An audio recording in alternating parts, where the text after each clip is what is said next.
अस्सलाम वालेकुम कैप्रिकॉन्स। मैं हारिस अज़मी प्रोफेशनल एस्ट्रोलॉजर आपकी खिदमत में हाज़िर हूँ इस हफ़्ते की बहुत अहम ख़बरों के साथ।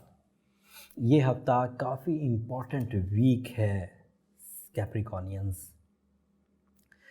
हफ़्ते का आगाज़ 22 दिसंबर से होगा, 28 दिसंबर तक ये हफ़्ता चलेगा। 22 दिसंबर को सूरज अपनी नॉर्मल रोटेशन से, जैसे वो हर हाउस में 30 दिन गुजारते हुए, आपके यहाँ वो अब फर्स्ट हाउस में अपीयर हो जाएगा 22 दिसंबर को। And this is a big event. जैसे 22 दिसंबर को वो इंटर होगा, by nature, by rules of astrology, जब भी सूरज पहले घर में आता है, किसी भी प्लैनेट के लिए आए, उसकी शख्सियत में डेवलपमेंट आती है, उसकी नेचर में ठहराव आता है, उसकी कमियां, कमज़ोरियां, नेगेटिविटीज़, बुरी आदतें रिकवर होती हैं, उसका कॉन्फिडेंस बहाल होता है, उस बंदे के अंदर हिम्मत बढ़ती है, बहादुरी का इजाफ़ा होता है, शख्सियत पुरवकार हो जाती है, शान व शौकत में भी इजाफ़ा होता है। और दूसरा तर्ज़ का फ़ायदा ये है कि सूरज जब फर्स्ट हाउस में जाता है, उस हाउस में होने वाली तमाम ही एक्टिविटीज़ को इन्हेंस कर देता है। चाहे कोई भी दूसरा प्लैनेट उधर फर्स्ट हाउस में मौजूद हो, ये उसकी कारकर्दगी में मज़ीद इजाफ़ा कर देता है। बट इस दफ़ा, इस हफ़्ते, इस महीने ऐसा शायद ना हो पाए।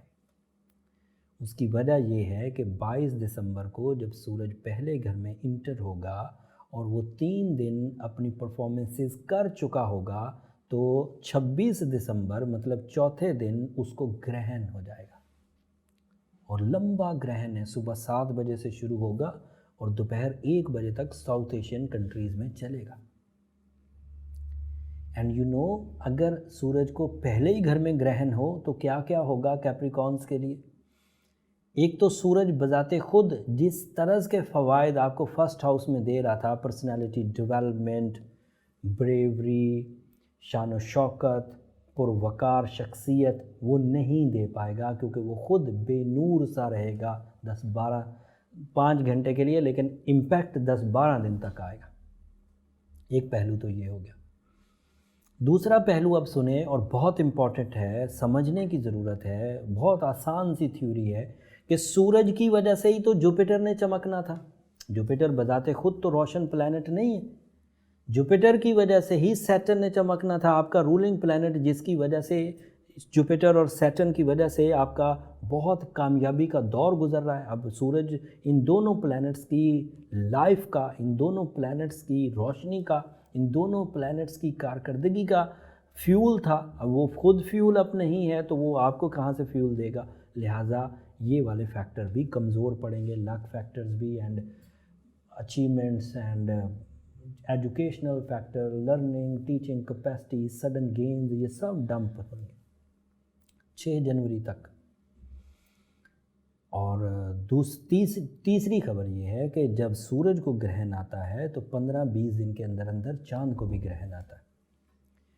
और चौथी खबर ये है कि जिस हाउस में सूरज को ग्रहण होने जा रहा है 26 तारीख को, उसी दिन नया चांद भी हो जाएगा। सो न्यू मून भी फर्स्ट हाउस ऑफ कैप्रिकॉर्न में ही होना है, उसको भी ग्रहण की वजह से आपके इमोशनल सिकनेस की वजह बनना है। सो इतनी खराबियाँ इस एक ग्रहण की वजह से है।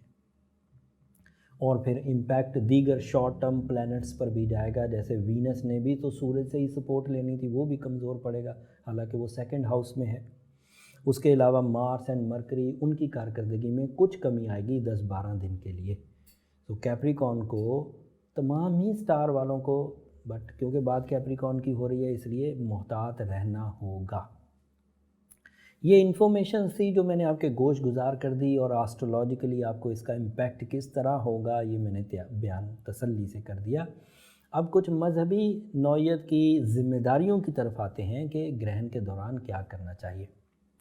और ये बात बहुत वाज़ेह है, तमाम उलमाए कराम कई दफ़ा ये बातें बता चुके हैं। बहरहाल उन्हें मज़ीद बताने की ज़रूरत है क्योंकि ज़्यादातर इन्फॉर्मेशन ग्रहण की और नमाज की एस्ट्रोलॉजर्स दे रहे होते हैं।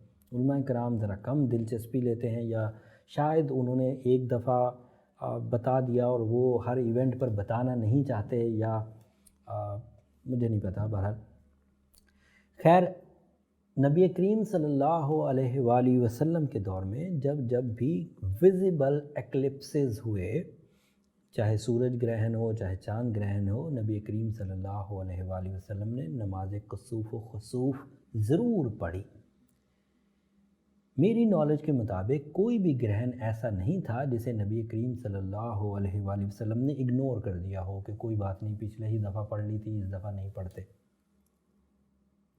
हर ही ग्रहण में पढ़ी, मस्जिद में जाकर पढ़ी, 2 नफल थी, लंबी पढ़ी। जितनी कहा यह जाता है कि जितनी देर ग्रहण है कोशिश की जाए कि नमाज के दौरान ही वो ग्रहण गुजर जाए, बट ये 5.5 घंटे का ग्रहण है, ऐसा थोड़ा कम चांस है कि कोई बंदा 5.5 घंटे तक नमाज में रहे। बहरहाल जितनी पढ़ सके, 2 नफल नमाज जितनी लंबी कर सके उतनी ज़रूर करे।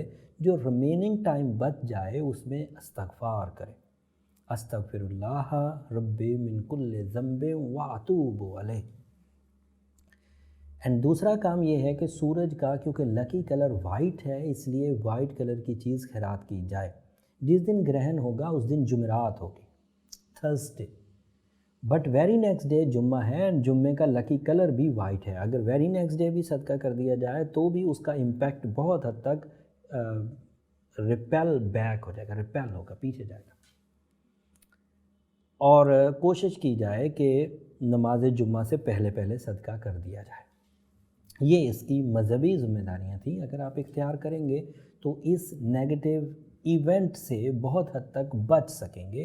एस्ट्रोलॉजिकली मैंने जो इन्फॉर्मेशंस आपको दी, इससे आपको काफ़ी फ़ायदे हो जाएंगे। अब हम लोग थोड़ा साइंटिफिक रेमेडी की तरफ आते हैं। एज अ कैप्रिकॉर्नियन, जिन लोगों ने रूबी पहन रखा है उनके पास इतना काउंटर डोट होगा, इतना काउंटर फ्रेंडली रेडिएशंस होंगी कि नेगेटिविटी ऑफ सोलर एक्लिप बैलेंस हो जाएगा। साथ में वो सूरज शम्स भी ज़रूर पढ़े।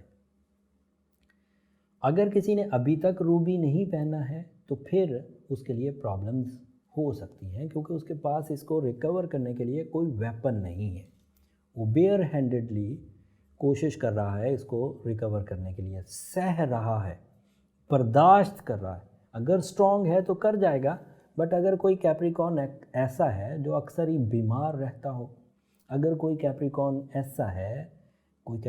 ऐसा है या ख़ातून या मर्द जो एंग्जाइटी का शिकार हो, जिसके रिलेशनशिप कमज़ोर हो, जिसकी शख्सियत पहले ही बहुत कमज़ोर हो, जिसकी आदत, जिसकी सलाहियतें पहले ही नेगेटिव इवेंट्स की वजह से वेस्ट हो चुकी हों, तो फिर जब ये सोलर नेगेटिव इम्पैक्ट आएगा तो काफ़ी ख़राबियाँ आएंगी।